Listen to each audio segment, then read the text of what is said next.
the lack of light unless you're part vampire. I've had one client in 20 years and she really did not like light. Welcome to the John and Jonathan Sell NYC podcast, where experienced expert New York City real estate brokers John Gasdaska and Jonathan Conlon break down what's happening in the market, what you need to know whether you're a buyer, seller, or agent, and their insight into the future with a little bit of fun along the way. In this episode, John and Jonathan discuss their thoughts about the current New York City real estate market, which includes an update on John's international buyer and Jonathan's thoughts about the team's recent transactions. They'll also cover which apartment features are most and least desirable, both in and outside of pandemic times. Welcome back, everybody, to the John and John Sell NYC podcast. Jonathan, it's great to see you, sir. How are you? Good to see you too, John. Yes, we didn't see I don't think we today. saw each other this week, right? Did we make it the whole week? We didn't see each other? It's correct. We did. You're right. No, we did see each other. We went to something. Oh, yes, we did. We went to an apartment together. How quickly they forget. Anyway, it's good to see you. And so right off the bat, welcome back, everybody. It's great to see you, our audience. Not that we can see you, but it's good to be with you. We're going to give you our top takeaway of the week, each of us, like we did last week. And then today's topic is which apartment features are the most and least desirable, and how has that changed during COVID-19? So I'm going to say which apartment/building features are the most and least desirable, and how has that changed during COVID-19? So it's kind of a blended, the amenities and the apartment features. So with that, let's begin. Your takeaway from this past week. I would say my takeaway this week is that some things are actually happening. So it's easy to get into the mindset of, the business is frozen, nobody's buying, nobody's selling, it's frustrating, and get caught in your own head. Much like, John, you talk about every morning on your Good Vibes show, Good Vibes, Monday through Friday. What is it? 7:30 to 7:50 on my Facebook Live page. So I would say it's easy to get caught up in the negativity in the market right now, and the frustration that's around that. But you know what? We've had, actually, all things considered, we had a pretty good month. We had some things come together, a big transaction that got signed up this week. And that gives me hope. I think there's as much as there is negativity out there, we always try to look at the silver linings. It's just sometimes those get lost in the mix. So we're very fortunate to have the business that we have, and to actually be able to have enough business to get some things done, because I think it's almost a sheer numbers game these days.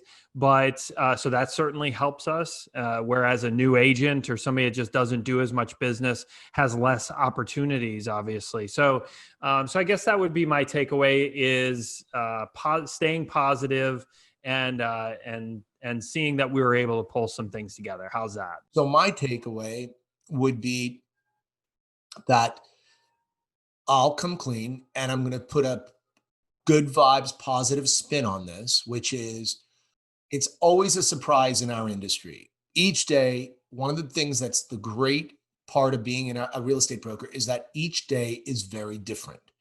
And with that, I talked about the international buyer that was coming to town that I had never met.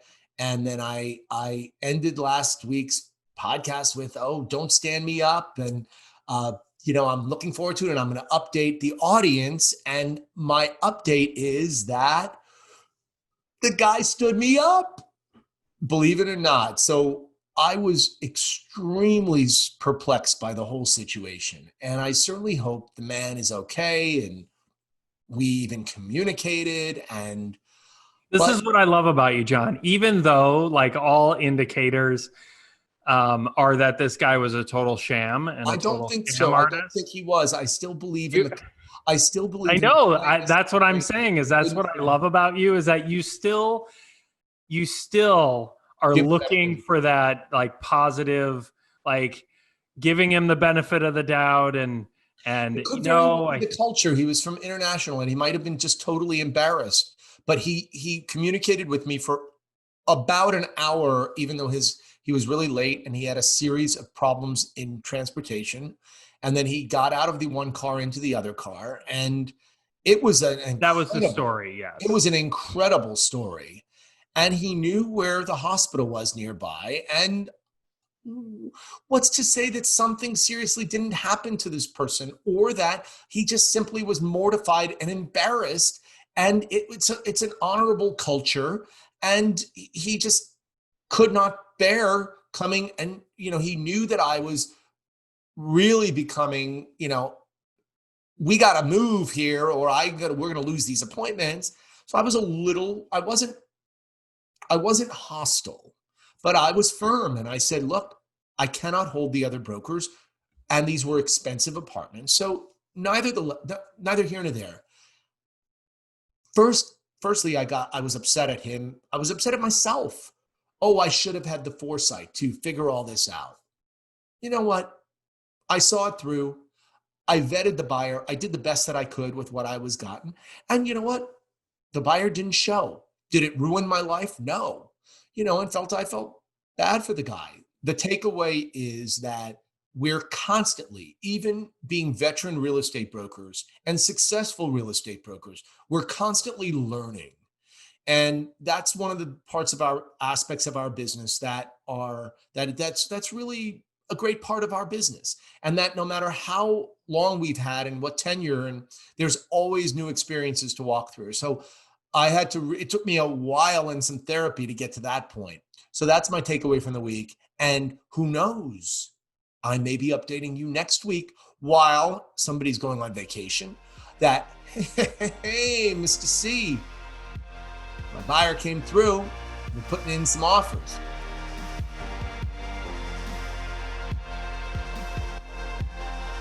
Next, John and Jonathan speak about which apartment features are most and least desirable, both pre-COVID and in this new normal we are all experiencing. They give some insight into which features will likely continue to be valuable and which ones they don't see becoming desirable.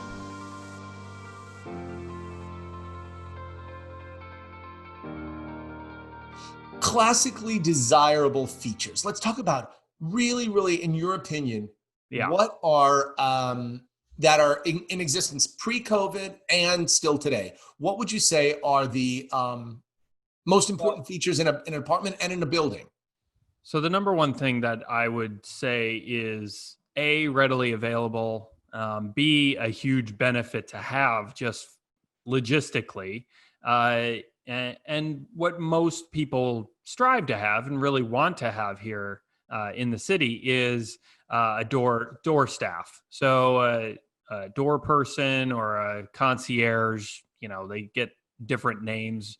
But basically staff at the door to accept packages, to help you with your luggage, to just saying hello in the morning and kind of guarding the door, keeping track of who's coming in and out, et cetera, et cetera. So it is when I meet with a new buyer, that's one of the, things that I'll ask them, of course, is what kind of amenities are you looking for? And they always ask, I find it funny because a lot of times when people haven't lived here before, they go, well, what do you think about about a doorman or a door person? And I say, well, listen, it's the most readily available amenity and useful amenity in the city and affordable because there is a lot of them. Of course, it depends on which market you're going to, because you go into the West Village and there's a lot less buildings. I mean, there's a very small percentage of buildings that have doormen there.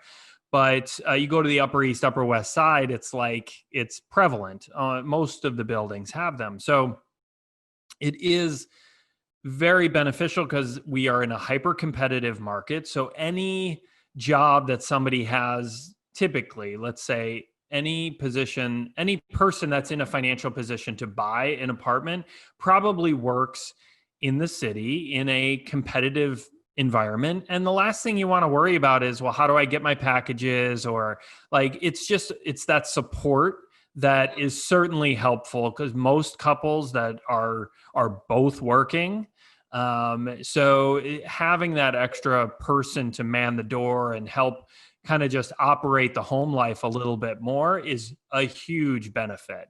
So that would be the first one. Second one, which is actually many times overlooked, is storage in the building. So storage is a huge thing. Space is obviously so expensive on a price per square foot.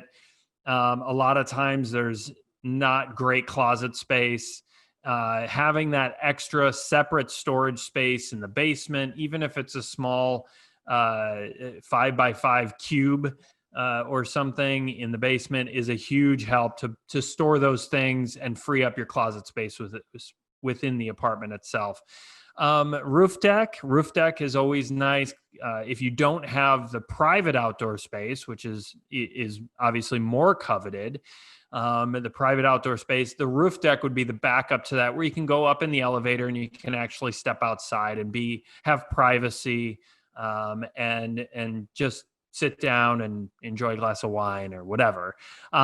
So those would be probably the top ones. The only one that I would add to the list would be the washer dryer. So washer dryers within the apartments themselves. Pretty much any building that's more than 10 units has a laundry room, but having the washer dryer within your apartment is a very desirable feature. I would say, it's hard to put a number on it or a percentage of how many of the apartments actually allow that. But I would say probably around 50%. So that I would say that those are the top most desirable amenities within the building, apartments, etc. How about yourself? Would you add any of those to the list? Or the only thing that I would add to your list, which you covered, would be in terms of apartment features, would be like a central air conditioning, something like that. That would be a coveted, or any air conditioning that's any kind not of window ACs. Yeah, that's a big feature. Yeah. If we're talking specifically about the apartment features, but the features that are now in COVID, which are used to be coveted, that are not coveted, that's what I'll cover. And there are in broad general terms, anything which involves community space. So whereas there were buildings which had these huge mega gyms, no, that is not an amenity that people are looking for now during COVID times. Gyms, community rooms, libraries, anything which involves groups of any kind, no. I had a client look at new development during, the storm that we all went through, the Isaias, and the salesperson was talking about the amenities of the building. He's like, I don't even want to listen to any of the amenities of the building because in COVID, we're not interested in any of them. So that's what I would say is anything involving the amenities which are not looked at favorably now would be the gyms, the community rooms, anything like that. Yeah, and even roof decks. Some roof decks are closed, and same with that. So that is also affected. Like, we're just going to close it, not let people. The common outdoor space, if it's sectioned off, would be one thing. But I think it's with the understanding that these are all going to become coveted again. I mean, I think New Yorkers in general are very optimistic that we're going to get back to the days where, okay, we want these things again. But right now, for sure, nobody's thinking like, I want to be in a lot of times these gyms are not mega gyms. They're small gyms. Most of them are small. And if you're the only one in there working out, sure. But we'll get back there. So it's what's interesting to me is that there's, and we've talked about this a little bit before, is there's now some more desirable things that used to not be as desirable for reasons we'll talk about that during COVID time. So one of those is like smaller buildings. Typically the smaller building may not be as desirable because it's less people to spread an expense around to, like if they have a doorman or if they have a gym, like that space needs to be paid for. But now the thought of having less people to share the elevator with has become more desirable. And the transaction one of them, the bigger one that we put together this week, is in a building where he gets a full floor. Now, it just so happened that my client, that was always one of the things that he really wanted, is he wanted as few of apartments on the floor as possible. But it certainly went into hyperdrive with COVID. And again, people like the apartment opening right into the elevator opening right into the apartment, et cetera, that becomes, and you have a full floor unit, that becomes, it just adds more of a feeling like I'm the only one in this space. So that we've seen a big uptick. And then also the first floor apartments where you don't have to get into an elevator at all, has certainly seen an uptick, or at least an interest uptick. I don't know whether we don't have any statistics on, how many have traded now versus previously, but we certainly hear it from our clients. We saw it in our one apartment that we went to contract on, which was a ground floor duplex with a garden in the back. So if it has the outdoor space, even better. Home office is huge right now. Even 1-bedroom studios, like, okay, I can put a little desk here, Yes. and I don't see that going away anytime soon. I mean, that's going to be a new element that we're going to see, I think, a lot of as the commercial world gets shaken up a bit, the office space world gets shaken up, and people are working from home more. So we'll see. It'll be interesting. So we talked about desirable. What about classically less desirable features? So I'll jump in on that. And when we evaluate buyers, we always talk to buyers about, what are they looking for in apartments? And one of the things we'll ask them is a view. If the view is important. And a lot of times buyers are like, well, I don't necessarily need a huge view, but I really need light. So what I would say are the factors that diminish the value of the apartments would be the lack of light, unless you're part vampire. I've had one client in 20 years and she really did not like light. And I'm like, well, okay, that's great, but we got to make sure that you have, your buyer that's going to buy the apartment is going to want light. So I'm not allowing you to buy a back apartment facing walls. Walls, in my opinion, when you're looking out at walls, it would be considered almost a fatal flaw in the apartment. So lack of view, lack of light, it diminishes the pool of who's going to want to buy that apartment.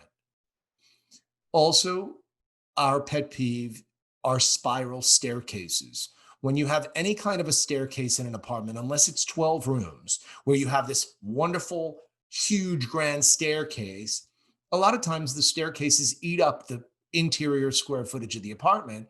And then also the ones that are these spirals going up to whatever's upstairs, they are non-starters, in my opinion. They're horrible. They're very, very, they're health hazards, specifically if you're a woman wearing high heels, or God forbid you have a little bit too much to drink, you could really do some serious damage. Or if you have a little child. So lack of staircases, spiral staircases, no go.